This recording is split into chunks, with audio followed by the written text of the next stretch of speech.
Trust the process. Trust the process. And trust the process. Trust the process. And trust the process. Trust the process. This process. Processus, le podcast. Avec Mathias Brunet et Simon Snake Boisvert. Trust the process. Trust the process. Saison 2, épisode 19. Simon Snake Boisvert, Pierre-Alexandre Girard. Les gens vont se demander qu'est-ce qui se passe? Qu'est-ce qui s'est passé avec notre studio? Bien, on parlait d'émissions spéciales et Kent Hughes vient de quitter, il était assis ici. On a enregistré un bon 45-50 minutes avec Kent Hughes qui va être disponible vendredi matin pour les abonnés, qui va remplacer l'émission en extra et qui va être accessible à tous. PAG, dans une semaine, c'est ça? Exactement. OK. Donc, on commence, puis on veut juste, étant donné qu'on offre un Patreon à chaque semaine depuis la sortie du balado, avec du contenu supplémentaire, l'intention est de continuer à donner un petit bonbon à ces gens qui nous suivent depuis le début. Donc, l'épisode Bonnie avec Kent Hughes va être disponible une semaine avant le grand public. Donc, si ça vous intéresse de l'écouter avant tout le monde, vous pouvez aller sur le Patreon de Processus. Sinon, il va être disponible une semaine plus tard sur le channel YouTube de la Commission athlétique, au même endroit qu'on retrouve les épisodes réguliers. Bon, et ceux qui se sont demandé pourquoi Martin Saint-Louis, lundi, a donné sa conférence de presse devant le vestiaire du Canadien, ce qu'il ne fait jamais, bien, c'est parce que le Canadien a eu la gracieuseté quand même de nous offrir la salle de conférence après la pratique, là où Martin Saint-Louis fait ses entrevues habituellement. On a... j'ai demandé à Kent s'il n'avait pas trop peur des serpents, parce qu'évidemment, c'est notre porte-bonheur. C'est une entrevue où on voulait apprendre à connaître un peu plus les facettes du métier de Kent Hughes, apprendre à connaître l'être humain aussi. Fait que c'était pas une entrevue de débat ou challenge, hein, Simon? C'est ce qu'on avait établi avec Kent. Alors... Oui, puis c'est pas une entrevue non plus où on lui pose les questions habituelles des conférences de presse. Est-ce que tu vas signer Jake Evans? C'est sûr que si vous vous attendez à savoir si Kent Hughes va échanger ou signer Jake Evans, c'est quoi sa stratégie à date limite des échanges, vous allez être déçus. S'il y a un truc qui est plus intemporel, puis on a axé nos questions un peu plus sur vous. On a pensé quels seraient vos intérêts. On espère qu'on a réussi à bien sonder vos intérêts. Bien, vous allez le savoir dans quelques jours. Et là, bien, c'est le moment de notre émission régulière. Simon, puis évidemment, la Ligue nationale nous a fourni de la belle matière cette semaine. Ah oui. Avec un échange étonnant et spectaculaire. Mikko Rantanen, dont tu parles quand même souvent. Oui. Tu donnes ton avis. Oui. Aux Hurricanes de la Caroline, pour Martin Necas, Jack Drury et Taylor Hall qui se retrouve aussi en Caroline et Chicago qui obtient un choix. D'abord, mon premier réflexe, évidemment, notre premier réflexe. Qu'est-ce que tu en as pensé? Bien, c'est un échange qui est quand même assez complexe à décortiquer dans le sens que Rantanen, les Blackhawks de Chicago sont intervenus comme intermédiaires pour retenir la moitié du salaire. Et, en plus, ont décidé de pratiquement donner Taylor Hall aux Hurricanes de la Caroline, mais le salaire de 6 millions de Hall, c'est la Caroline qui le paye. Donc, finalement, ce que les Blackhawks sont allés chercher, c'est un 3e choix de 2025 en retour du fait de se défaire du salaire de Taylor Hall, qui leur permet en retour de garder une partie du salaire de Rantanen, 4,6 millions. Donc, c'est quasiment donnant-donnant. Quant aux Hurricanes, eux, ils ont donné Martin Necas 6,5 millions, contrat qui expire en 2026, et Jack Drury, 1,725 millions, contrat qui expire en 2026 comme agent libre avec restriction, et un 2e choix en 2025 et un 4e choix en 2026 qui s'en vont au Colorado. Bon. Qu'est-ce que j'en pense? Du côté des 3 équipes, Caroline, il va pour le tout pour le tout, en allant chercher techniquement le meilleur joueur de la transaction, mais un gars qu'ils peuvent perdre le 1er juillet Est-ce que ça se peut qu'il l'échange au mois de mars s'il voit que ça ne marche pas, qu'il ne cadre pas bien dans l'équipe? C'est toujours une possibilité. On a déjà vu ça. Et avec Taylor Hall, un peu plus de profondeur. Du côté de l'Avalanche, je pense qu'on ne voulait pas donner plus que à Rantanen plus que ce que McKinnon gagne. McKinnon gagne 12,6 millions. On peut s'imaginer que Rantanen avait des demandes salariales peut-être pas aussi élevées que celles de Leon Draisaitl à 14 millions, mais peut-être dans le coin de 12-13 millions. Puis l'Avalanche, n'oublions pas, dans 2 ans, vont devoir re-signer Cale Makar. Alors là, on ne voulait certainement pas avoir 3 joueurs dont le contrat pourrait se situer entre 12 et 15-16 millions, peut-être dans le cas de Makar. Colorado, en même temps, gagne 2,75 millions de marge de manœuvre sous la masse salariale. Et Colorado, ça, le directeur général l'a dit, ils avaient besoin de profondeur. Alors, en ajoutant Drury, ça fait de la profondeur. Et le 2,75 millions, également, va probablement permettre d'aller chercher un joueur à la date limite des transactions. On conclut avec Chicago. Le marge de manœuvre sur le plafond salarial, ce qu'on appelle communément le cap space, c'est un actif. Je trouve que Chicago a gaspillé vous savez, on a le droit de retenir le salaire de 3 joueurs. Ouais. Ils sont rendus à 2 maintenant. Alors, pour moi, ils ont gaspillé cet actif-là simplement pour aller récupérer finalement un choix de 3e ronde qu'ils avaient déjà donné.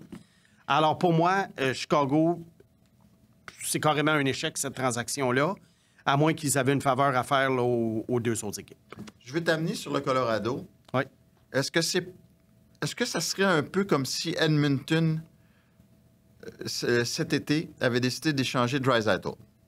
L'été dernier, tu peux dire. L'été dernier. Ou pas? Bien, regarde. Rantanen, là, je l'aimais beaucoup à son temps, à son année de repêchage en 2015. Puis j'étais content de voir comment ça se passait avec l'Avalanche.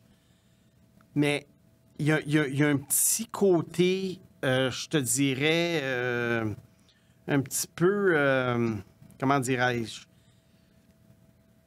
Il y a un petit peu de laisser aller dans le cas de Rantanen par bout. C'est pas un joueur, pour moi, qui joue 60 minutes dans les 2 sens de la glace. Puis, je considère que, je sais pas, je peux pas comparer mettre Draisaitl et Rantanen dans la même phrase. Okay. Même si statistiquement, ça se rapproche, même si Rantanen, c'est un bien bon joueur à avoir les poules de hockey, Rantanen, j'ai un petit peu refroidi sur lui depuis qu'il est dans la LNH. Alors, je comprends l'Avalanche de ne pas vouloir donner une fortune à un gars comme ça, avec un plafond salarial, évidemment. Fait que, puis Martin Necas, il est rapide. Puis d'après moi, avec un gars comme McKinnon, il pourrait produire presque autant que Rantanen. Ben écoute, si Lekonen, qui n'est pas tout le temps avec eux, mais qui produit comme ça. Donc, toi, ta réaction initiale, tu vois cet échange-là, tu dis-tu, wow, Colorado, bravo. Oui. Parce que il ne l'aurait pas re-signé à ce prix-là et il l'aurait perdu pour rien. Et je crois que dans un balado précédent, on a parlé de ça, de l'entêtement des équipes à garder des joueurs qui ne re-signeront pas. Et là, l'argument qu'on me donne tout le temps, c'est oui, mais ils aspirent à la Coupe. Et je pense que Colorado, bon, sans être les favoris pour gagner la Coupe, ils aspirent encore à la Coupe. Et en allant chercher Martin Necas, je pense pas qu'ils amenuisent leur chance tant que ça. J'imagine que Stamkos, on parle beaucoup du Lightning, dont on apprécie le modèle. Ouais. Ça n'aurait pas été la même chose à cause de son âge. Ça aurait été plus difficile d'aller chercher un gars comme Necas. Je serais très surpris que le retour pour Stamkos aurait été aussi élevé que celui pour Rantanen. Là, j'ose croire. Puis là, on réunit en Caroline 2 complices. Oui. Sébastien Aho et Rantanen, qui ont souvent fait la pluie et le beau temps ensemble. Oui. J'imagine qu'on s'est informé et qu'on se doute fortement que Rantanen va quand même signer une prolongation de contrat là-bas. Je ne suis pas sûr qu'on ait la garantie parce que, encore là, ça dépend toujours de la masse salariale que Caroline veut maintenir. Tu sais, on sait que le propriétaire là-bas est quand même assez impliqué. Puis, est-ce que c'est nécessairement un gars qui va vouloir donner un contrat de 12-13 millions à un joueur? Pourquoi tu fais ça alors, de perdre un gars qui a 2 ans de contrat ou 1 an et demi pour un gars dont le contrat finit à la fin de l'année? Peut-être que dans leur tête, Rantanen est nettement supérieur à Necas et que pour cette année, alors que Caroline, on peut le dire, là, c'est quand même des prétendants à la Coupe, je pense qu'eux autres se disent que ils sont montés de 3 camps avec Rantanen par rapport à Nekash. C'est peut-être leur évaluation de Rantanen qui est comme ça. Puis ils se disent, on ne peut pas passer à côté de ça. Écoute, s'ils ne le mettent pas sous contrat à long terme après ça, pour moi, c'est un échange que je ne comprends pas du tout. Ben oui et non, Mathias. Parce que Nekash est sous contrat seulement jusqu'en 2026. Si on avait parlé d'un échange, s'ils avaient échangé un gars qui est en contrat sous contrat jusqu'en 2030, là, je te dirais qu'est-ce qu'ils ont fait là. OK. Mais finalement, ils auraient perdu ou auront perdu 1 an de Nekash. Ouais. C'est pas la fin du monde. OK. Puis il y a un aspect qu'on parle pas souvent, je trouve, c'est... Je sais pas si vous avez vu, mais les entrevues de McKinnon après l'échange, il était complètement débité dans le vestiaire. Il avait perdu son grand ami des 10 dernières années, quelqu'un avec qui il avait grandi dans le hockey. Vous trouvez pas que c'est quand même dangereux à l'aube d'une longue run en série de laisser aller une chimie aussi importante? Non. Hey! Je le connais comme si je l'avais tricoté. Ben, c'est parce que Pag, c'est un sentimental. Fait que, tu sais, McKinnon, là, à 12,6 millions, oui, ça peut le décevoir sur le moment. Il perd son ami, il perd son collègue de son compagnon de trio. Mais en bout de ligne, là, si t'as regardé l'arrivée de Nekash au Colorado, lui et McKinnon, ça flyait. Alors, pour moi, la réponse, c'est non. C'est drôle, on parlait de Chicago tantôt, puis j'ai eu le réflexe en lisant sur Chicago ce matin, où là, on évoque des scénarios dans cette ville-là, des chroniqueurs et tout ça. Hey, là, est-ce que ça serait le temps d'aller chercher un joueur autonome? Est-ce que c'est le temps d'aller chercher Marner? Est-ce que c'est le temps de... T'as un DG qui échange Doc, qui échange DeBrincat, qui ont tout avant 25 ans, qui laisse aller Dylan Strome, et que là, on se retrouve quelques années plus tard, alors que t'es jeune, ta matière première a encore 20, 19, 20, 21, et là, tu parles d'aller chercher des joueurs plus vieux que les DAC et compagnie dont tu t'es débarrassé. Bien, c'est ça. Ça revient toujours à l'idée de le bon plan là, de prendre 5, 6, 7 ans. À un moment donné, il prend le bord, et puis là, tu dis, bien d'abord, pourquoi vous avez vidé le club? Ben, si vous êtes en train de le remplir au moment non opportun. Fait que donc, je suis pas fou de penser qu'il y a un illogisme total. Bien, c'est complètement illogique, sauf que là, il doit y avoir peut-être des gens impatients dans tout ça, soit dans la gang de journalistes ou les fans, ou peu importe. Mais je te dirais, moi, que le moment n'est pas venu pour Chicago de faire ça pour la bonne et simple raison que ça, un geste comme ça, c'est fait pour compléter un top 6. Ils n'ont pas de top 6, ils ont Connor Bedard, c'est tout. Oui, Nazar, peut-être Frank Nazar, peut-être Nazar. Bon, ben mettons, là, on va être gentil, là, on va mettre Nazar parce que quand même, il est dynamique, le gars. Je l'aime bien. Il en reste 4 postes à combler. Tu vas chercher Marner, il t'en reste 3. Mais là, tu fais quoi? Là, tu signes des vétérans pour aller plus vite. Fait qu'est-ce que tu fais? Ben, tu fais comme Détroit, tu te retrouves au milieu de peloton, puis c'est là que tu vas mourir. Bon. Là, j'ai vu une rumeur. Puis c'est une rumeur, je vais quand même préciser qu'elle n'est pas partout, mais tu sais, il y a quand même beaucoup de rumeurs entre Buffalo et Vancouver concernant Peterson. Ouais. Puis je veux pas nécessairement qu'on confirme ou infirme cette rumeur-là, mais je m'en sers pour des fins de discussion de notre balado. Oui, parce qu'on n'est pas fort sur les rumeurs. Non. Et là, on parle d'Dylan Cousins et de Bowen Barron, le défenseur, à Vancouver pour Elias Peterson. Moi, ce que je veux savoir, c'est si t'es Vancouver, est-ce que tu le fais? Si t'es Buffalo, est-ce que tu le fais? Puis après, on va juste faire un lien avec le Canadien. Bien, je vais peut-être surprendre bien des gens, parce que Peterson, c'est quand même une machine à faire des points là, depuis qu'il est dans la Ligue. Sauf qu'Elias Peterson, il est en train de prouver qu'il n'est pas un joueur de série. Oui. Très important. Et puis, la tentation pour moi d'aller chercher Byron et Cousins pour Vancouver, elle est très, très forte. Je sais que Bowen Byron a des problèmes de blessure. Donc, c'est sûr que c'est pas une garantie, sauf que j'aime beaucoup Bowen Byron, un bon joueur dans les deux sens de la patinoire. Je me souviens, un des seuls bons joueurs des Sabres. J'étais allé voir le match au mois de décembre contre le Canadien, puis ça avait été un des seuls bons joueurs des matchs, un des seuls bons joueurs des Sabres ce soir-là. Puis Dylan Cousins, je pensais vraiment il y a 2 ans, là, quand il a eu sa saison de 68 points, qu'il montait en flèche. Puis là, je ne sais pas si c'est le système de jeu des Sabres, l'environnement des Sabres, je ne sais pas si c'est lui qui a frappé un mur, mais j'ai toujours l'impression, moi, que Dylan Cousins, c'est un solide joueur de hockey, à tous les points de vue. puis que sa performance, en tout cas au point de production, sa production pourrait augmenter. Fait que si je suis Vancouver, je pense sérieusement à accepter une offre comme ça. Puis ensuite de ça, ben, ça te débarrasse aussi du gros salaire de Peterson parce qu'on le dit souvent, un joueur et son contrat, on ne peut pas le séparer. C'est sûr qu'il y a des trucs, et s'il n'y avait pas de plafond salarial, on parlerait autrement de l'échange de Rantanen, de Necas et tout. Mais pour moi, si je suis Buffalo, Byram et Cousins contre Peterson, je le fais pas. Si je suis Vancouver, je le fais. OK. Pour nos fans du Canadien, Oui, disons que le Canadien veut aller chercher Peterson, oui, puis que là, on tient compte de cette rumeur-là. oui.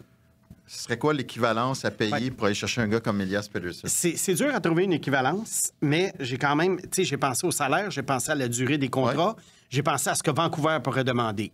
Pas nécessairement ce que moi je donnerais, parce que, juste en préambule, moi, si je suis le Canadien, Elias Peterson, j'en veux pas. Ouais. OK. Mais admettons qu'on va jouer à ça. Oui, pour le fun, non. Bon. Elias Peterson a un gros contrat, un long contrat. On voudrait un joueur de centre en retour. On demanderait certainement Suzuki. OK. Mais Suzuki, en ce moment, si on compare à la rumeur, il est supérieur à Cousins. Oui. Bon. C'est un centre numéro 1. Ben là, ça, on va s'en reparler, mais il est supérieur à Cousins. Ah oui. Ensuite de ça, qu'est-ce qu'on pourrait demander comme équivalent de défenseur jeune sous contrat pour un certain temps? Kaden Goulet? Moi, j'avais pensé à Doc et Goulet. Ouf! Écoute, là, je me mets du point de vue de Vancouver. Ouais. Là. Je me mets pas de mon point de vue à moi. Là. Ouais. Du point de vue de Vancouver, t'échanges quand même un gars quasiment de 100 points pour un gros point d'interrogation. Mais là. Dylan Cousins, en ce moment, c'est un point d'interrogation. Oui, Il mais n'est pas il y a- accompli comme Suzuki, même si... Ça, c'est vrai. Mais Bowen, Byram, selon moi, Ouais. ça, tu ne seras pas d'accord, puis bien des fans ne seront pas d'accord, mais selon moi, Byram est supérieur à Goulet. Ben, Puis au ça, point de ça, vue- c'est sûr. Puis au point de vue Ouais. blessure, Ah ouais. les deux Ah non, comportent des ben oui, risques. c'est sûr Alors, que- on compare quand même des pommes avec des pommes. Moi, je pense que le Canadien, c'est pas un match. OK. Puis ce n'était pas un match, si tu veux élaborer là-dessus un peu, ce n'était pas un match pour Rantanen non plus. Oui. Mais écoute, on s'entend que ça n'a aucune chance d'arriver. Non. C'était juste pour essayer de discuter puis de ramener un peu, de voir si... Mais sais-tu qu'est-ce que ça montre, une discussion comme ça? Ouais. Ça prouve que des fois, les fans, rapidement, ils vont voir un joueur disponible. Oui, Puis là, ils vont dire, pourquoi le Canadien ne va pas le chercher? c'est un bon point. Puis là, tu regardes l'échange, puis Ouais. tu dis, OK, il n'y a pas de Necas à Montréal. Pas qu'il n'y a pas de bons joueurs comme Necas, mais il n'y a pas un gars dont le contrat expire en 2026 à 6,5 millions. Faudrait enregistrer, Pag, ce bout-là puis le repasser en boucle des fois. Parce que, C'est-à-dire? ben, ce que tu viens de dire, parce que c'est Ouais. vrai que tu as des gens, des fans, pas tant nos auditeurs, qui sont allumés parce qu'on voit quand Ben on oui. les croise puis tout ça, mais qui s'imaginent que dès qu'il y a un gars libre, le Canadien devrait y aller, mais ça marche. Puis là, tu viens de nous le rappeler. Regarde, avec Peterson, Ben, ça peut oui. être compliqué. Oui, puis Rantanen, on n'en trouvait pas d'équivalence. Le seul qui a un contrat semblable qui expire en 2026, qui est un vétéran, c'est Mike Madison. Ouais. Mais là, Non. tu donnes quoi? Puis Jack Drury, 1,7 million. Fait que tu donnes quoi? Madison puis Jake Evans pour Rantanen? Ça tient pas debout. Non, c'est ça. Fait que c'est pour ça que souvent, c'est très, très difficile. Puis des fois, les gens vont blâmer les directeurs gérants puis dire, ben, pourquoi vous n'avez pas bougé pour tel joueur? Vous auriez Ouais. pu donner ça, ça, ça. Patrick Ouais, mais- Laine, Ouais, tu vois, dont le contrat finit en 2026. ouais. C'est un petit peu, s'il était en santé puis il avait prouvé sur une longue période, tu te dis, par rapport à Nekash, Ouais. ils ont à peu près le même âge, Ouais, mais tu peux pas parce qu'il y a trop de points d'interrogation avec Laine. c'est ça. Tandis que Necas, Ouais. c'était une valeur sûre. Tu sais, comme on dit en termes d'informatique, c'est un plug and play. C'est Ouais. quelqu'un que tu pouvais prendre, aller mettre sur le trio de McKinnon, puis on savait que ça avait des bonnes chances de marcher. Il y en a qui disent que tu peux le prendre pour du cash. OK. C'est quoi la face que j'ai faite qu'on a mis sur les réseaux sociaux là, quand tu fais des jeux de mots? C'est ça? Écoute, c'est avec avec un jeu de mots pareil, Ouais. qui est presque romantique, Ouais. je pense que ça finit bien Ça le finit premier le bloc. segment, hein? On va aller prendre une douche. Processus. You win. Avec Mathias Brunet et Simon Snake Boisvert. J'espère que tu n'as pas peur des serpents, c'est notre porte-bonheur. Fait qu'on on le traîne partout. Au moins qu'il reste dans le milieu de la table. C'est drôle parce que quand tu es rentré tantôt, puis on te briefait un peu, puis tu as dit allez-vous me parler du repêchage de 2029? Qu'est-ce qui t'a donné le réflexe de penser qu'on te parlerait de 2029? Mais je sais que on parle souvent des prospects, puis je sais que Snake, c'est son...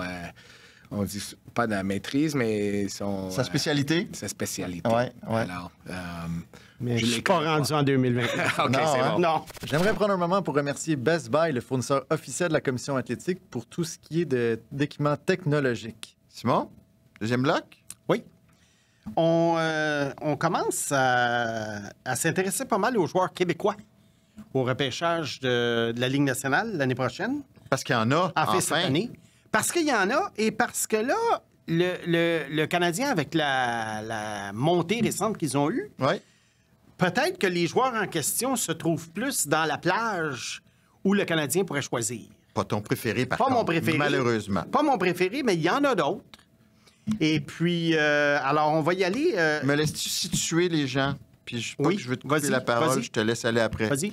Au moment où on enregistre, Oui. le Canadien repêcherait 14e Ouais. et 19e. 14 et 19. Bon. À toi, Simon. Alors, d'après moi, là, mon préféré, Caleb Desnoyers, ne sera plus là au 14e rang. Et même si le Canadien baissait un petit peu, ça m'étonnerait qu'il soit là au 10e rang. Bien, on va en parler quand même un peu. J'en ai déjà parlé. Centre de 6 pieds 2 qui joue à Moncton. Des chances d'aller très loin cette année, peut-être même en Coupe Mémoriale. Ça va beaucoup l'aider s'il joue bien dans ce tournoi-là. Pour moi, c'est une vraie locomotive d'un trio. C'est un gars qui est bon dans les deux sens de la patinoire. Il n'a pas peur du trafic. Il n'a peut-être pas un talent élite, parce que s'il l'avait, on parlerait de lui pour être repêché peut-être dans les deux premiers. Ouais. Mais il a quand même un très bon talent. D'après moi, c'est un gars qui pourrait sortir peut-être entre 5 et 7. Mais s'il y a une grosse coupe mémoriale, en tout cas, ça me surprendrait pas 4 ou 5. Si le Canadien veut avancer, là, Oui. donne un choix de 2. Oui, Il n'est pas là à 10-11? je pense pas. Moi, je pense que Caleb Desnoyers, c'est un top 10. Juste, je sais que tu n'aimes pas ça faire ça. Oui, vas-y. Mais pour situer les gens, là, Oui. ça ressemble à quoi, Caleb Desnoyers? Juste pour que... Parce que tu le sais, puis c'est pas pour te coincer, mais c'est parce que les gens s'imaginent des joueurs, puis des fois, ça va les aider à comprendre un peu plus qui est le joueur. Ouais, Ça ressemble à quoi, Desnoyers? J'ai pas de comparable. Mais donne-moi un peu comment il joue. Comment il joue? Bien, premièrement, c'est un gars, à partir de la mise en jeu, c'est un gars qui est toujours très impliqué, très aux aguets de ce qui se passe autour de lui, bouge les pieds, les yeux doivent fonctionner aussi, puis le cerveau en même temps. Ouais. Alors, il est toujours là, à la bonne place, et il est toujours en train de penser au jeu qui s'en vient et au jeu que lui pourrait faire. C'est un gars qui n'est pas passif sur la glace. Donc, imaginez quelqu'un il est toujours là pour aller chercher la rondelle en échec avant. Il est toujours là pour fabriquer des jeux. Il est là pour se placer en position de prendre des lancers.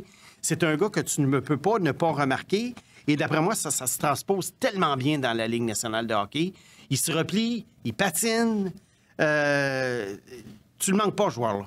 OK, je vais te donner des noms. Est-ce que j'ai bien décrit? ou- Oui. Oui. Puis je vais te donner des noms, puis tu me dis oui ou non. Ouais. Puis je m'envoie dans tous les sens. Oui. Alexis Lafrenière puis Luc Dubois. Je te dirais, il y a des caractéristiques des deux, mais il est peut-être plus constant, plus impliqué.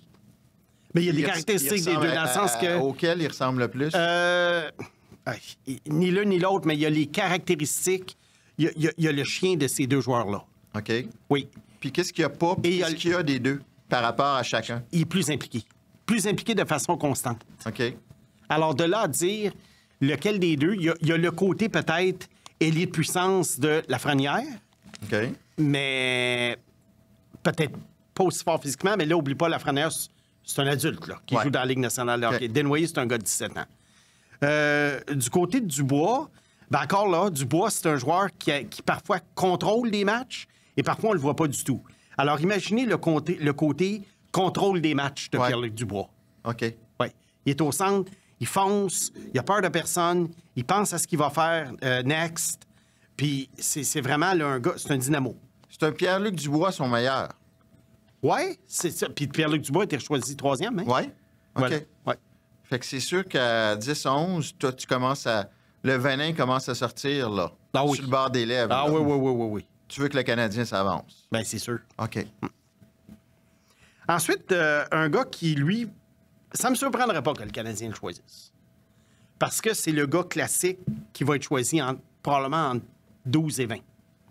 Où le Canadien se situe dans le repêchage. L'ailier droit de l'Armada de Blainville-Boisbriand de 6 pieds 1, Justin Carbonneau.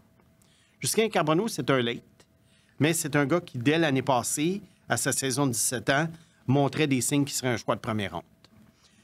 Lui, c'est un gars qui est dynamique, il a un gros lancer, il est créatif et il est rapide.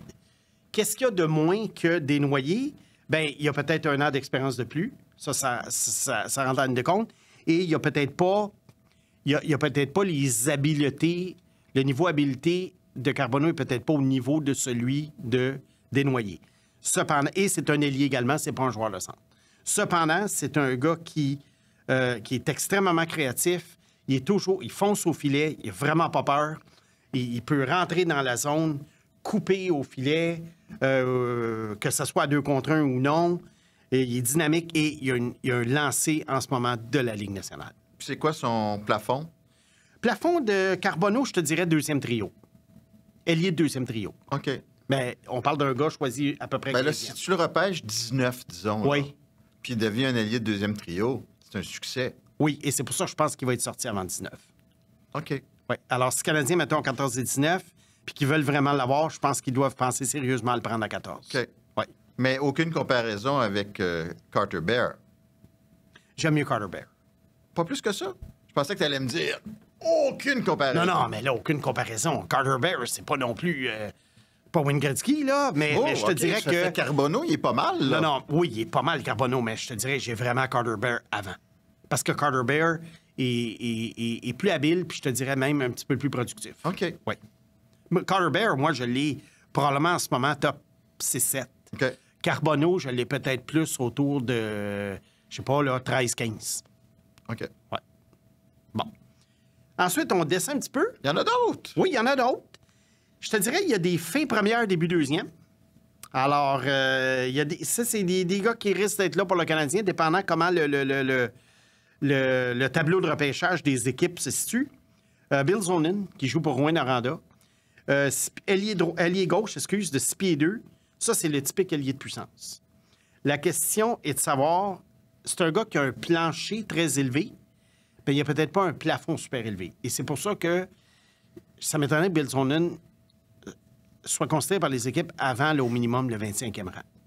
Alors moi, je vois en lui un joueur de 3e trio qui est très physique, très travaillant. C'est un joueur qui est très intelligent, mais il n'a peut-être pas la finesse nécessaire pour marquer un 20-25 buts dans la LNH. Mais je serais surpris, moi, que Bill Zonin n'ait pas une carrière dans la LNH. Mais c'est pas un d'or. C'est pas un d'or, mais c'est pas c'est pas un joueur élite non plus. Qu'est-ce qui fait qu'il est revenu à Val-d'Or? Bien, ce qui est arrivé, c'est que Zonin, qui était un 2006, il a joué Bantam 3A à Montréal à l'âge de 13 ans, Ouais. et ce qui est quand même assez précoce. Ouais. Et là, est arrivé en 2020-21 la COVID. Ouais. Donc, il n'y avait pas de hockey, c'était paralysé au Québec. Alors, il s'est en allé dans un prep school américain où il a joué pendant 2 saisons. Et là, il a été repêché par les Huskies de Rouyn-Noranda en 2022. Et il s'est revenu ici. Et c'est sa 3e saison dans le junior majeur. Et en ce moment, tu vois, pour ceux qui s'intéressent, Ouais. 62 points en 43 matchs. C'est beaucoup. C'est beaucoup. Même pour un late, c'est beaucoup. Et puis, je sais pas, l'année passée, 58 points en 68 matchs à sa saison de 17 ans. Est-ce que c'est un cas de joueur qui domine en raison de son physique Non. et qu'il faut se faire Non. attention? Ça, c'est bon. C'est une bonne question. Parce que c'est pas un gars... C'est un gars qui est fort physiquement, mais c'est pas un gars non plus... C'est pas une tour, là. Ouais. C'est pas une tour qui fait juste bing-bang, rentre dedans. Ouais. C'est un gars qui est, comme j'ai dit, qui est travaillant, il est physique et il a quand même certaines habiletés. Donc, pour moi, c'est un joueur de la Ligue nationale quasi assuré, mais pas nécessairement une vedette. Et c'est pour ça qu'il va être choisi probablement. Moi, je dirais peut-être entre le 25 et le 40e rang, mon opinion. Fait que disons que le Canadien, avec le choix de Pittsburgh, 2e Oui. tour, il le repêche. T'aurais-tu voulu un d'or ou tu dis c'est un bon choix? C'est un bon choix. OK. Un autre qui est le dernier que je vais mentionner, parce que ça change d'année en année, puis je vais faire une petite parenthèse en terminant. Ouais. Zachary Morin, un autre Québécois qui est allé aux États-Unis et qui est allé dans la USHL. Il ne jouait pratiquement pas. Et là, il a pris la décision, surtout après le règlement qui lui permet d'aller dans la NCAA, Ouais. là, il est revenu au Bercail avec les Sea Dogs de Saint John. Ailier gauche de 6 pieds 2. C'est un gars qui a un superbe coup de patin, qui est imposant et qui a des bonnes habiletés. En ce moment, ce qu'on essaie de déterminer dans son cas, il a perdu un peu de temps de développement, moi, je trouve, en allant aux États-Unis, en jouant très peu. Alors, on est en train de voir si finalement il va redevenir le Zachary Morin qu'on voyait à l'âge de 14-15 ans, alors qu'il est parti aux États-Unis. Ouais. C'était comme un des prodiges du hockey québécois à l'époque. Alors, moi j'ai confiance qu'il sorte en deuxième ronde. Et ça, c'en est un. Il est peut-être plus un d'or que Zonin, mais il y a un plafond plus élevé que Zonin. Fait que toi, dans ton genre à toi, là, tu repêches Morin avant Zonin. Te connaissant. Et c'est quoi? On va en reparler. Ah-ha! On va en reparler à la fin de l'année quand on fera ma liste. Je veux voir plus de Morin d'ici la fin de l'année. Parce qu'il est quand même arrivé à mi-chemin dans la saison. Ouais. Je veux voir plus de Morin, alors que Zonin, lui, ça fait 3 ans que je le vois jouer, puis je sais ce que j'ai entre les mains. Parce que tu sais que je veux pas que tu t'adoucisses, là, puis que tu prennes des choix plus sûrs, là. Je veux que tu restes le bon vieux Snake. Non, c'est juste qu'à un moment Je te donné. taquine. Non, mais Ouais. c'est qu'à un moment donné, il y a sûr et sûr. Puis ça, je l'avais déjà parlé. Tu sais, il y a des gars, mettons, tu vas leur donner plafond 9 sur 10, mais les pourcentages de chances d'atteindre le plafond est de 20 Ouais. Il y en a d'autres, ils sont 6 sur 10, mais ils ont quasiment 100 de chances de l'atteindre. Ouais. Bien, des fois, je vais peut-être pencher plus vers le gars qui a 100 de chance de devenir un 6 sur 10. Ouais. On retombe-tu dans un cours de maths, là? Qu'est-ce qui se Oui, passe? oui, ça va bien mes mathématiques d'ailleurs. Pour terminer le segment, ben, il y en a qui se posent peut-être des questions. Qu'est-ce qui est arrivé aux fameux joueurs de 16 ans des Saguenay-Chicoutimi, Alex Wang et Émile Guité? Oui. 2 gars qui étaient étiquetés peut-être fin première, début deuxième l'année passée. Alex Wang, c'est un défenseur de 6 pieds qui n'a pas un physique très imposant, mais qui est extrêmement habile, un superbe coup de patin, très bon en jeu de puissance. Mais cette année, ce qui fait défaut, c'est la productivité. Et étant donné que les équipes, quand même, regardent les statistiques, c'est peut-être un gars qui pourrait plonger 3e, 4e, 5e monde, je ne sais pas encore. Mais lui, c'est un bon d'or à lancer, mettons, rendu peut-être fin 2e. Parce que là, t'arrives en fin 2e. Là, tu commences à gratter. Là. Puis là, tu dis, je suis pas mieux de prendre un gars qui, à 16 ans, avait démontré beaucoup de choses, puis voir qu'est-ce qu'il peut me donner. Peut-être que Wang, l'année prochaine, va rebondir, un peu comme Tristan Luneau. Souviens-toi de Tristan Luneau. 16 ans, 15 ans, un joueur exceptionnel. 16 ans, un excellent 16 ans. 17 ans, saison plus difficile. Luneau est choisi en 2e ronde. Le Canadien le laisse passer 2 fois, en passant. Et... Oui, mais Méchard et Beck, Ouais. c'est ça. Et là, à 18 ans, il a une superbe année. Et à 19 ans, jusqu'à ce qu'il soit malade, il joue dans la Ligue nationale. Ouais. Alors, je te dis pas que c'est ça qui va arriver avec Wang, mais j'ai pas lancé la serviette. Mais on gratte-tu tant que ça rendu en fin de pitié? Juste pour revenir sur l'entrevue qu'on a fait avec Kent Hughes, qui Ouais. va être diffusée dans quelques jours, quand il parlait de Lane Hutton, Ouais. puis il disait, quand il voyait avec l'état-major du Canadien les matchs d'Hudson avec le programme de développement qui était loadé de bons joueurs, puis il disait, Hudson est le meilleur Oui, de l'équipe. oui.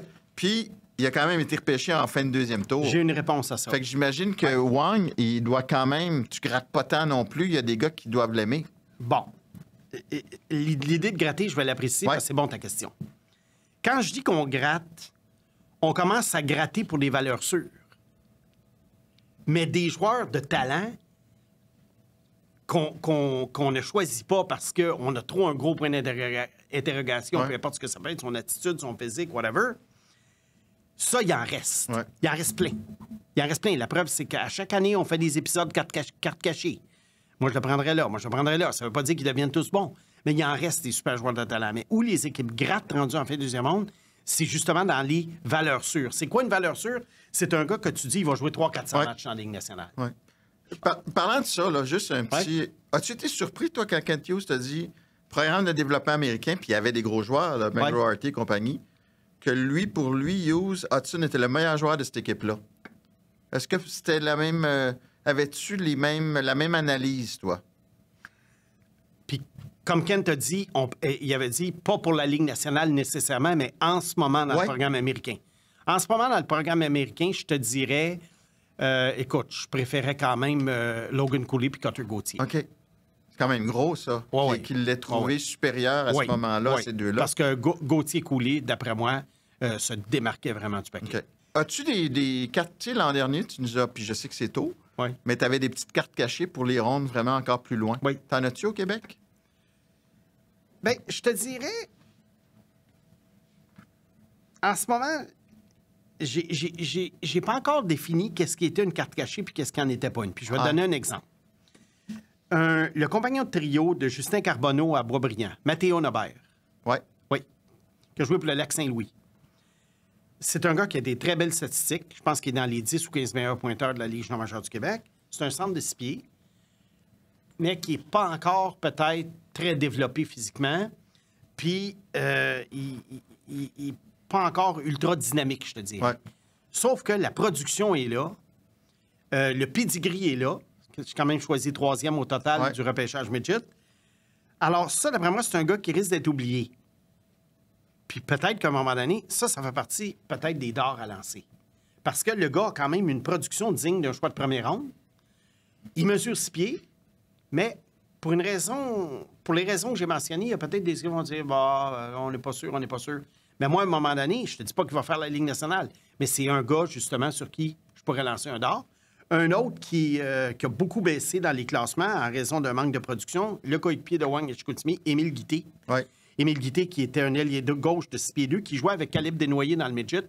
Les deux faisaient le plus le beau temps. Guité a été une superbe recrue à 16 ans, l'année passée à Chicoutimi. Et là, cette année, il commence à reprendre un peu, mais la première moitié de saison était très difficile.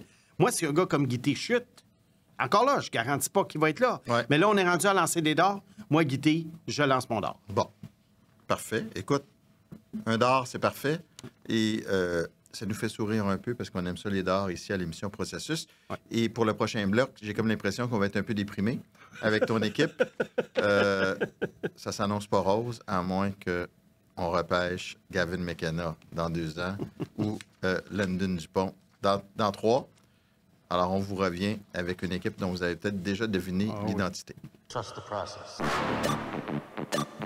Les Penguins de Pittsburgh. Un si beau modèle de reconstruction à l'époque. Et je pense que ça va être un méchant beau modèle de reconstruction, mais ça va être laid comme ça l'a été au début des années 2000, j'ai l'impression.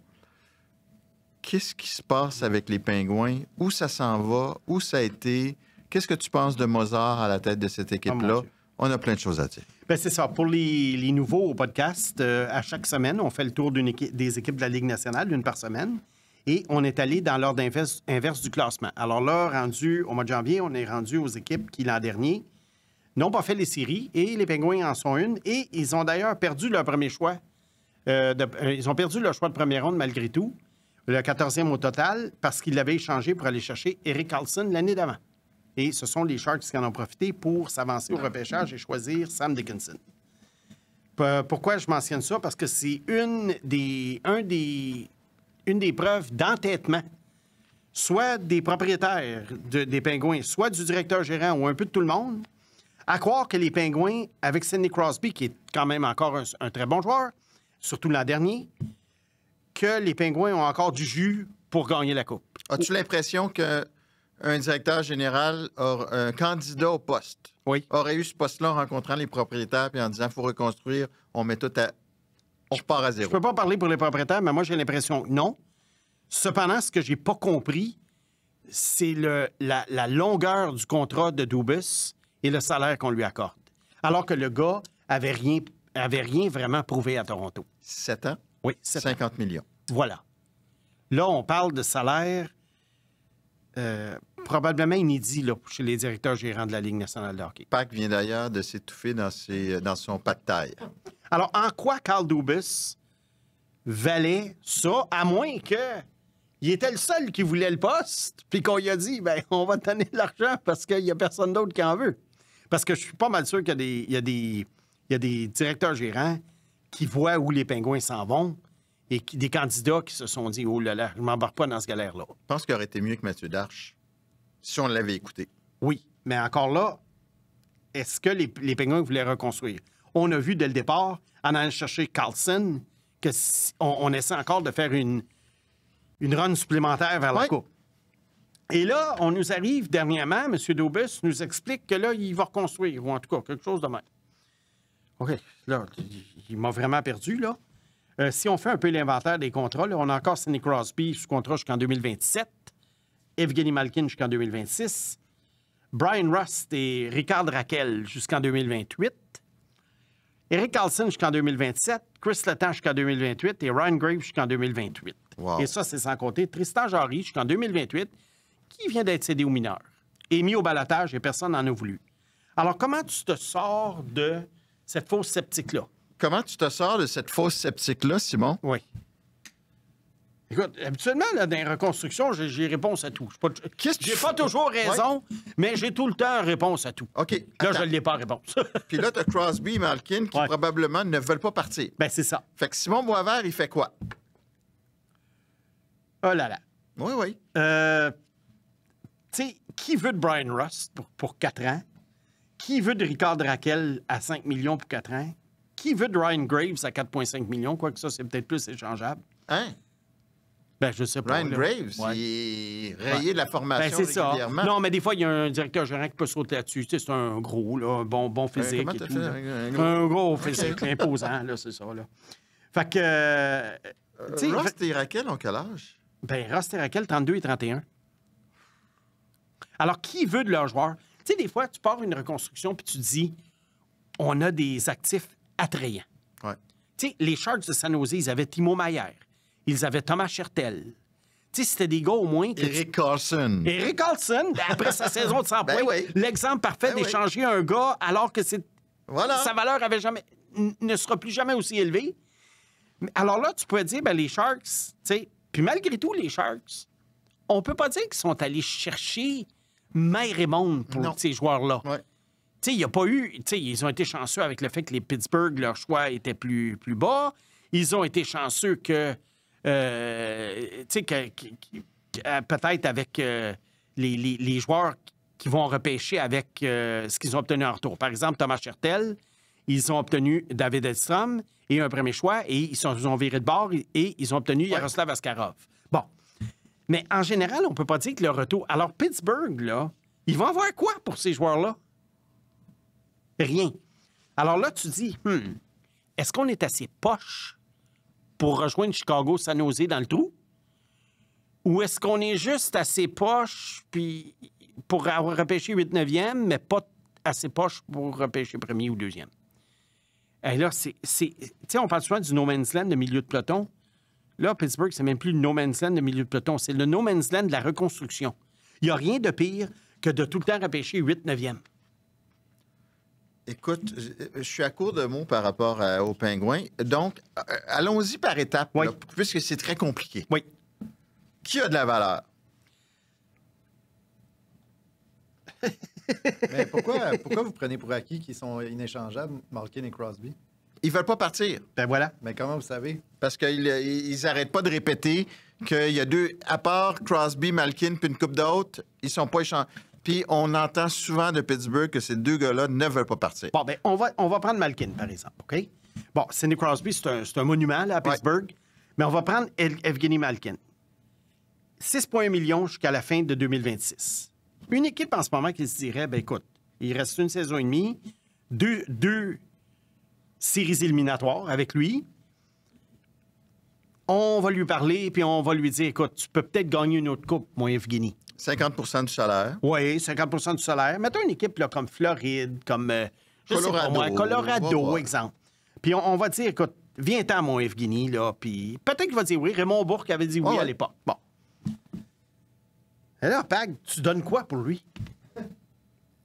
Tu donnes quoi pour un Ben joueur là, de 38 ans? il a ralenti. Il Oui. commence tout le temps fort. Ouais. Tu donnes au moins quand même un choix de premier tour.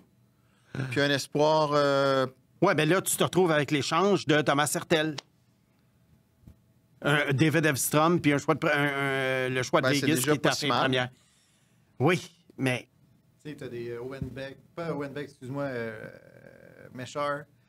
T'as Mayou que tu peux offrir. Ah, pour Canadien? Ben oui. On parlait pas ouais, du puis Canadien. t'es en train de me dire, Pag, que c'est avec ça que tu reconstruis? Non, mais... Je veux dire, tu Tu me poses la question, qu'est-ce que tu donnes pour avoir un Mais je parlais pas du Canadien, moi, parce que le Canadien... mais c'est ouais. bon ce qu'il dit quand même. Là. On peut multiplier ça par 31 équipes. Là. Ouais. Tu donnes Méchard et Mailloux. Non, mais je dis pas que je fais un pari. Je m'en vais où avec ça? Moi, je suis Pittsburgh, Méchard et Mailloux. Oui, mais tu penses qu'il y a eux, et peut-être qu'ils pensent qu'ils sont bons, tu sais, un bec ou un... Oui, mais ouais. c'est ça. Non, mais... Alors, si moi, on me donne l'équivalent Ouais. de Méchard et Mailloux, puis c'est justement ça mon point, il vaut pas tant que ça, Malkin. Mais là, moi, je me dis, écoute, je l'ai donné pour rien, puis Mais au moins, tu as tu t'es débarrassé, tu l'as un largué. succulent choix de fin de premier tour. Ouais, OK. Mais qui a de la valeur? Personne. Honnêtement, Mathieu. Non, sérieux, là, il doit trouve-moi un. Je veux que tu m'en trouves un. Mathieu, je ne sais pas. Veux-tu que Ils ont je te tous dise- 34 ans, veux-tu que je te le 37 ans. dise qui avait de la valeur? Qui, Marcus Peterson? Je Qui sais avait pas. de la valeur? Qui avait de la valeur? Jake Gunsel. Oui. Puis on a trouvé le moyen d'aller chercher 3 espoirs B, Oui. un choix de deuxième tour, puis un Michael Bunting. OK. On a gaspillé Là, Gunsel. je ne suis pas là pour défendre Dubus, puis tu sais. Mais je me pose la question. C'était quoi les offres? Ben écoute, le gars vient de signer à 9 millions. C'est sûr qu'il va avoir des offres quand tu regardes ce que Ouais, les autres équipes mais ont eu. on en parle tout le temps à chaque date limite de transaction. La valeur d'un UFA, c'est-à-dire un joueur autonome sans compensation, c'est pas très... Tu sais, ça dépasse jamais vraiment... Elias Lindholm. Oui. Ben, ça dépasse jamais un choix de fin de première ronde puis un espoir de deuxième plan. Qu'est-ce que Calgary a quand même eu une coupe d'espoir, là? Plus un choix Ouais. de première. Oui. Mais, tu sais, ça demeure quand même des choix de fin première. Oui, c'est bon, tu peux repartir Ouais. avec avec ça, tu peux aller chercher des... Je le sais qu'il y a toujours des bons Ouais. joueurs à aller chercher, mais c'est pas... À Pittsburgh, leur reconstruction passe par la cave. La cave, pas le 8e ou 9e Ouais. choix. Mais ça va coûter des vétérans productifs aussi, là. Plein, là. Coûter cher. C'est que, comment... Tu sais, il y a des équipes, tu dis, là, comment faire pour être poche? Ben, tu fais comme Chicago. Tu vides l'équipe, puis tu signes un paquet de joueurs en fin de carrière Ouais. qui valent rien. San Jose a fait un peu la même chose. Mais là, Pittsburgh, t'es pogné avec ces joueurs-là qui sont quand même encore juste assez bons pour te faire gagner des matchs. Ouais, ben, de moins en moins, là. De moins en Regarde moins. où ils sont. Oui. Tu vois, ils viennent de passer l'étape d'embaucher des vétérans qui produisent plus. Bon, ben, t'as dit tout à l'heure, là, aller chercher Gavin McKenna puis Landon Dupont. Bon. Est-ce que cet alignement-là que tu vois en ce moment est vraiment assez poche? Je sais qu'il y a une loterie, là, Ouais. mais est assez poche pour encore challenger Chicago puis San Jose? Ils sont pas très bons, là. Pag, regardons le classement général, là. Ouais. Ils sont quand même bas, là. Puis ils vont être encore moins bons l'an prochain. Ah! Tu sais, pour le repêchage de 2025, c'est pas la fin du monde qui repêche 7-8e, mais l'année prochaine, ça peut être... Non, mais c'est quand même un club en ce moment qui est 14 points en avant des Sharks. Bon, au moment où on se parle, ils sont 9e dans le classement C'est classé ça. par wildcard sur pour 10. Cette année. Pour cette année, c'est pas si pire, mais l'an prochain, il faut qu'il soit mauvais. Puis dans la Ligue, ils sont 26e au moment où on se parle. 26e. 26e, donc ils repêchent 32, 31. Top 5. Hein? 6e. C'est pas pire. Ouais. Puis Ça sent c'est bien. qui l'équipe qui... pour qu'ils rentrent dans le top 5, ils sont à combien de points du top 5? Tu veux dire des derniers, top Ouais. 5? Seattle ont 47 points, puis Ouais. Pittsburgh en a 48. Ouais. Anaheim Bon. en a 46. Ben, c'est un bon départ. Oui, mais Nashville en a 43, Buffalo en a 41, puis il y a Chicago, San Mais Jose. top 5, déjà, c'est un bon départ. C'est un bon départ. Mais là, après ça, combien d'années dans le top 5? Tu sais, c'est sûr que si tu vas chez Gavin McKenna ou Dupont, t'accélères. Ouais. Mais si tu as toujours, mettons, un 4e, un 5e choix et que tu n'as pas de base, Je suis pas inquiet, ils vont être mauvais. bon, ben c'est ça. Alors, Mais ça va être long. On va leur souhaiter que les années où ils sont mauvais, qu'arrive la même chose qu'en 2004-2005, Malkin, Crosby. Tu sais, on parle du mix, là, eux sont à une victoire de bondir du 26e rang au 22e rang. Bon, ben, Oui, mais ils ont pas mal de matchs de jouer. Ouais, Ils ont de plus. De ouais. plus que les Faut autres. bien équipes. rappeler Tristan Jarry. Ouais. Hein? Est-ce qu'on peut regarder un peu les... Ah oui, Tristan Jarry, ce serait une bonne équipe. Une bonne idée. Pourquoi hein? pas le faire jouer, oui. On va regarder un peu les jeunes. Je m'en allais là. Bon. Un joueur honnête à la défense, 4, 5e défenseur, Owen Pickering, premier choix il y a quelques années, qui est venu jouer quelques matchs ici, qui se débrouille bien. Mais encore là, c'est un joueur vraiment complémentaire. Pour donner une image aux gens, tu le compares comparativement à Caden Goulet, qu'est-ce que tu dirais? Ben, premièrement, Goulet est plus aguerri aussi, mais je te dirais que non seulement il est plus aguerri, mais il y a un petit peu plus de oomph, là, Goulet. OK, Il y a un petit peu un plus plus de gros plafond. Il y a un là. plus gros plafond. Bon. Parce Alors, qu'il l'aime beaucoup là-bas. C'est un 14e au total, si ouais, je ne m'abuse. Je pensais que c'était 20, mais en tout cas. Ah c'est pas oui, grave. oui, Ouais, 20, excuse-moi, ouais, ouais. 20-21, oui. Moi, Pickering je l'aimais bien sur une année de repêchage, mais pour moi, c'est un 4, là, Au mieux. dans une équipe championne. Bon, alors, ça prend encore un défenseur numéro 1, défenseur numéro 2. T'enlèves Carlson le temps de l'équation. Bon. Dans les jeunes qui jouent en ce moment, Philippe Tomasino, qu'on a rescapé de Nashville. Ouais. Joueur, je te dirais, très, très talentueux, mais pas trop intéressé à d'autres choses sur la glace que de compter des buts. Alors, autrement dit, un joueur qui joue dans une zone seulement, et c'est pour ça que Nashville s'en sont débarrassés. Bon. Alors, c'est pas avec ça qu'on va reconstruire. Et il y a Rutger McGroarty qu'on est allé chercher. Ils ont l'air encouragés, là, de ce temps-là. Je ne sais pas si on. Par McGroarty. Ouais. McGroarty joue mieux. Je l'ai regardé justement il y a une Ah oui? semaine. J'étais OK. curieux. Il joue mieux. Joueur que j'aime bien. Mais encore là, tu sais, on parle dans un club champion, McGroarty, quoi, ton 6e, 7e meilleur attaquant? Ouais, mais là, OK, ils là, sont on est loin dans le d'être- trouble, là. Ils sont loin d'être champions. Bon, on est Fait dans le que- trouble. À part ça, ben, tu sais, il y a des joueurs plus long shot, là, comme Tanner Houck, qui jouait avec Connor Bedard dans le junior. Ouais. Alors, c'est ça. On a oublié un qui peut avoir une valeur quand même, justement, puis Oui. tu l'as nommé, c'est Marcus Pedersen, le défenseur. Oui. Non, oui. il peut rapporter quelque chose, lui. Oui, je pense que oui. Joueur surtout- autonome sans compensation. Oui, c'est ça, à 4 millions. Alors, imagine, à la date limite des transactions, il y a le 3/4 du contrat qui a été déjà écoulé. Et on peut retenir peut-être du salaire, quoi, que Pittsburgh. Oui, Pittsburgh a encore une case où ils peuvent... un salaire qu'ils peuvent retenir. OK. Ouais. Mais Marcus Pedersen, qu'est-ce qu'il peut rapporter? Un choix de 2? Pas plus que ça. Je pensais qu'il faut au moins un choix de premier tour. C'était quand même un défenseur de première paire à Pittsburgh. Bon, mettons, mais 31e choix, 30e choix. Ben, c'est que là, déjà, là, si tu vas en chercher deux... Malkin, Mais je pense c'est quoi, pas, mais- Mathias, c'est qu'il va falloir qu'il le fasse ou qu'il le fasse pas. Tu sais, si c'est juste une question de grignoter des Ouais. joueurs, puis de prendre des bouchées, puis de dire Ouais. non, grignote pas le biscuit, mange-les. Ouais. Fait que, Voilà, il échange tout ce que tu peux. échange tout ce que tu peux. Mais, en tout cas, ils ont beaucoup trop attendu. Ça, je pense que tous les analystes s'accordent à dire qu'ils ont attendu oui. des années et Ben des oui. années de trop. Mais c'est toujours difficile quand tu as Sidney Crosby, qui performe encore.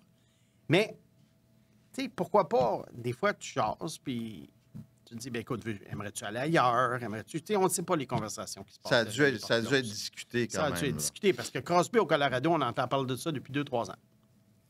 Puis à Montréal. Pour le fun, pour le kick. Ça serait pour le kick, parce que je Ouais. pense pas que le Canadien est proche de la Coupe, contrairement à ce que toi et certains pensent. Moi? Mais oui, je sais pas. T'es pas dans le pro Canadien s'en va vers la Coupe l'an prochain, non? J'ai-tu déjà dit ça? Ben non, mais... L'an prochain? Non, mais tu sais, des fois, je lis dans ta tête. Là. Ah, tu t'essaies de lire dans ma tête. Oui, Pag, la projection, Pag ça. aussi. Lui, il pense que Crosby, là, à Montréal, là, Moi, ça l'an les rapproche, prochain, je là. pense qu'ils peuvent aspirer aux séries éliminatoires. Moi aussi. Puis je pense que rêver à la Coupe, c'est au moins 3 ans. Ouf. Plus 4-5. Mais les séries l'an prochain, je pense que oui. OK. 2025-2026, Bon, ben, on est- je pense que oui. On est à la même Là, place. après ça, ça dépend comment... En tout cas, On est ça à la même dépend- place. Ouais, c'est ça. OK. Bon.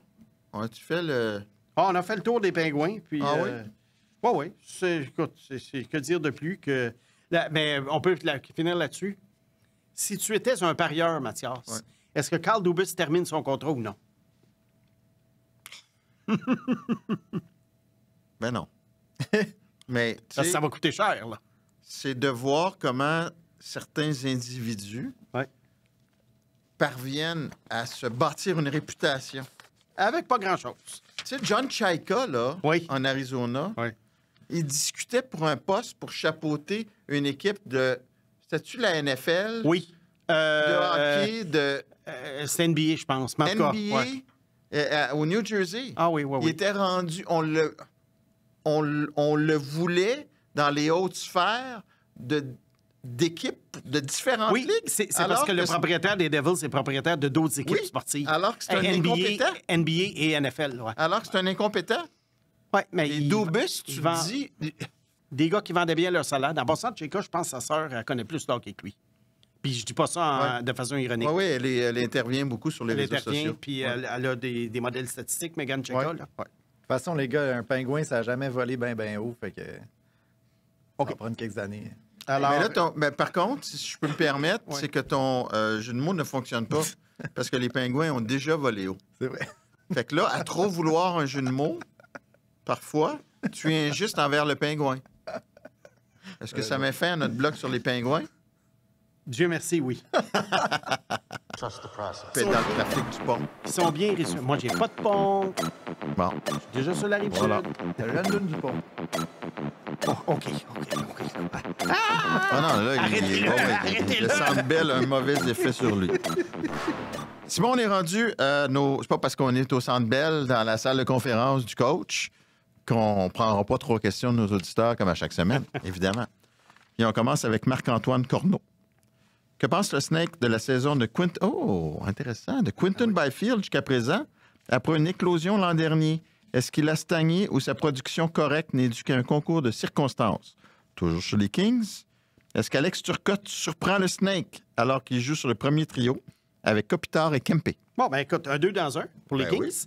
oui. Je te dirais que Quinton Byfield, c'est le même joueur que l'an dernier. C'est juste que, tu sais, des fois, ça va arriver surtout chez les jeunes joueurs. Des fois, la production est plus élevée une année qu'elle devrait l'être. D'autres fois, elle est moins élevée. Ouais. Puis à un moment donné, ça se stabilise. Dans le cas de Byfield, moi, j'aime toujours son jeu. C'est un gars qui est extrêmement imposant sur la glace. C'est un gars qui transporte la rondelle. Il transporte des gars sur ses épaules. Ouais. Il est assez dynamique, je te dirais. Mais je serais pas trop inquiet, moi, de son manque de production cette année. Par contre, est-ce qu'éventuellement, ça va devenir un 80-90 points? Je ne pense pas. Mais c'est quand même un joueur extrêmement utile. Puis je pense que c'est un joueur typique là, de l'époque des Coupes Stanley des Kings. Tu sais, c'est un genre de Kopitar version mini, Ouais. là, miniature. Puis je pense qu'éventuellement, ça va être un joueur qui peut avoir de l'impact. Il y en a déjà quand même un peu. Mais pas nécessairement le producteur de points que certains attendent. Vas-y, Mathias, avant que je parle de Turcotte. Tu avais évidemment Stousley premier. Oui. Byfield ou Lafrenière?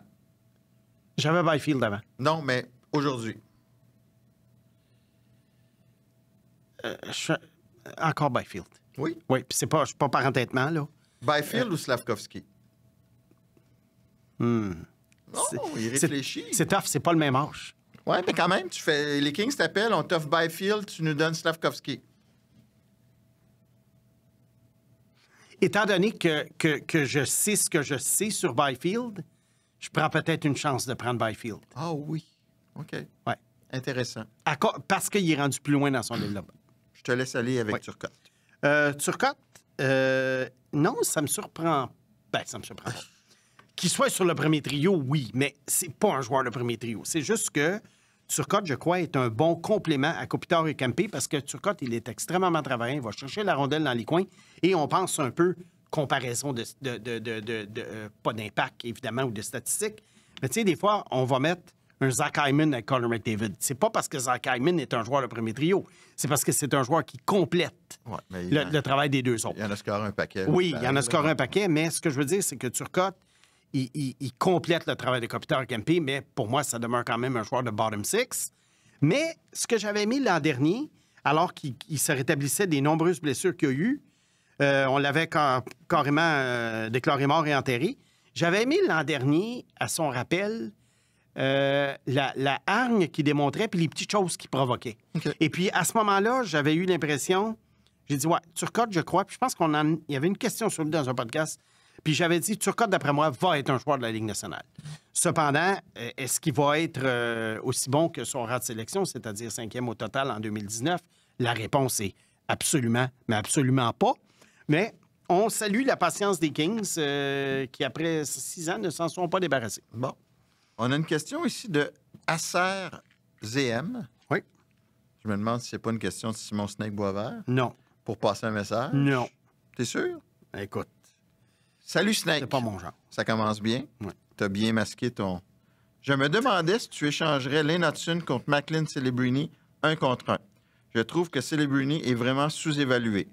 La majorité de mes amis me trouvaient fou de dire que Celebrini était meilleur. Tu me laisses-tu commencer? Parce que toi, on sait c'est quoi ta réponse. Oui, Mathias, vas-y. À Serres et M, Ouais. si la majorité de tes amis te trouvent fou de dire que Celebrini est meilleur que Hudson, t'es peut-être pas dans le bon cercle d'amis.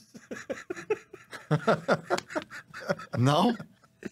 On l'aime, Hudson. Bon, vas-y, mais là, même moi, même moi. Moi, je pense que la question, c'est toujours que je me pose. Mais en fait, il y en a deux. C'est premièrement, est-ce que tes amis ont vu jouer Celebrini jouer cette année?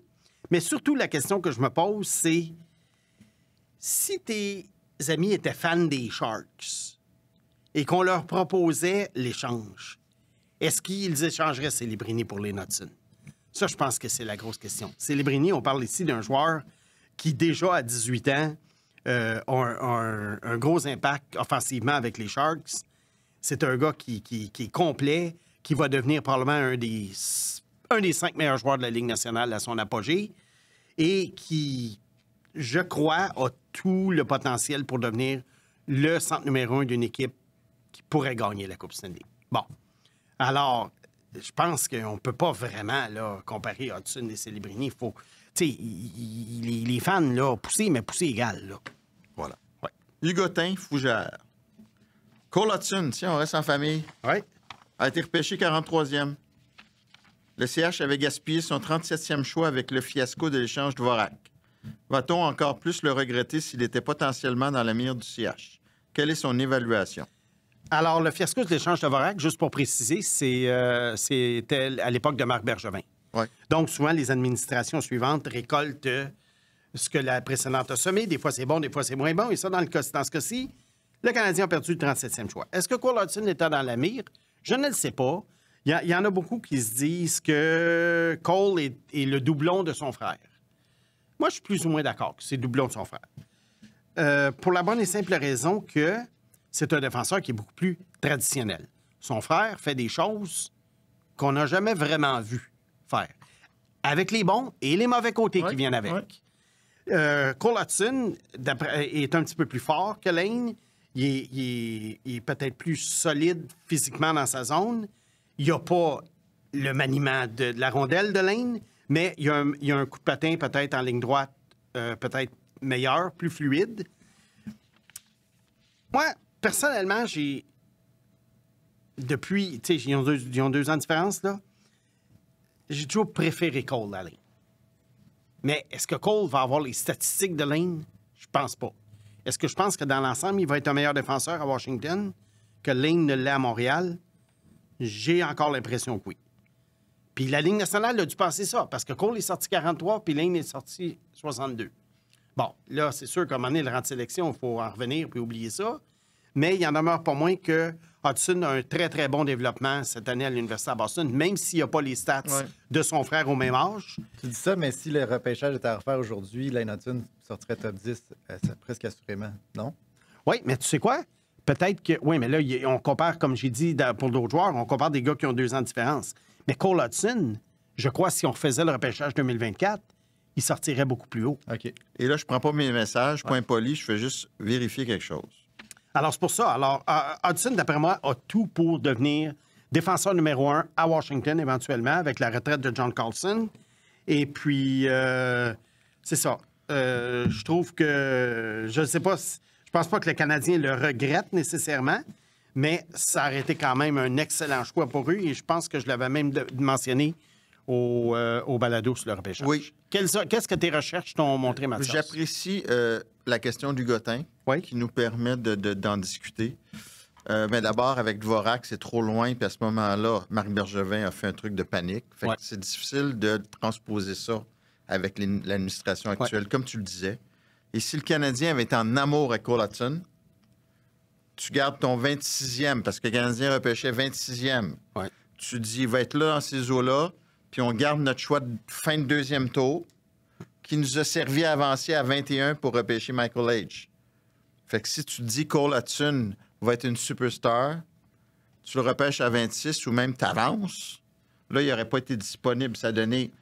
Le choix offert aux Kings était 57e pour avancer. Ça a été le gardien Carter George qu'on a vu avec l'équipe canadienne. Fait que si tu l'aimes à ce point-là, de Dvorak est loin, tu repêches Cole Hudson à 26. Bien, je suis d'accord avec toi, Mathias, parce que si Hudson avait été en avant de Michael Hage sur la liste, ben, c'est lui que le Canadien aurait pris, que ce soit 21 ou 26. Voilà. Donc, on l'aimait, mais peut-être qu'on l'aimait comme, OK, s'il est encore là à notre choix suivant, par hasard, on va le prendre. Et je pense qu'on voulait aussi combler d'autres besoins de l'organisation parce qu'on a un Lane Hudson. Sans être un doublon, c'était quand même un modèle qui pouvait se ressembler. C'était un modèle qui pouvait se ressembler. Moi, je trouvais que Lane Hudson, c'est Lane Hudson. Là, il est vraiment dans une catégorie de joueurs. Alors, j'aurais pas hésité à prendre Cole quand même. J'avais Cole 14e sur ma liste. 14e, puis je regrette de l'avoir eu 14e. Je pense que j'aurais dû le mettre plus haut. Bon. Écoute, ça met fin à notre émission particulière. Pierre-Alexandre Girard. Merci beaucoup. Jacob, qui est venu nous assister aujourd'hui et qui a eu l'éclair de génie de penser à porter notre serpent parce qu'on l'avait oublié. Simon Snake Boisvert. On se donne rendez-vous, nous, vendredi, pour les abonnés qui vont avoir droit à l'entrevue de Kent Hughes et le vendredi suivant pour tout le monde. Oui. Puis lundi prochain, une autre émission régulière de notre studio. Fait que ceux qui n'ont pas démêlé tout ça, ben, ils ont juste à aller voir sur le Patreon, sur la chaîne YouTube. Puis vous allez voir, il y a du stock en masse dans les prochains jours. Une chose qui m'a frappé de ce que Ken a dit, c'est qu'il avait peur des serpents. C'est la première chose qu'il a dit en arrivant. C'est vrai, hein? Parlant de Patreon, les gars, juste rappeler aux auditeurs que pour ceux qui ne sont pas déjà abonnés à ce cher contenu supplémentaire, sachez que le contenu supplémentaire, depuis le début de l'existence du Patreon, est encore disponible et qu'on fait également tirer encore 4 soupers avec nous 3, dans le fond, parmi les membres. Alors, ça vaut vraiment la peine de s'abonner. Il y a d'autres contenus supplémentaires qui s'en viennent, puis il y en a évidemment un à chaque semaine. Puis ça, c'est quoi? Ça remonte à presque un an, là? Oui. Spécial Timmins, puis... c'est ça. OK. Good! Merci beaucoup. Bye! Salut, les gars.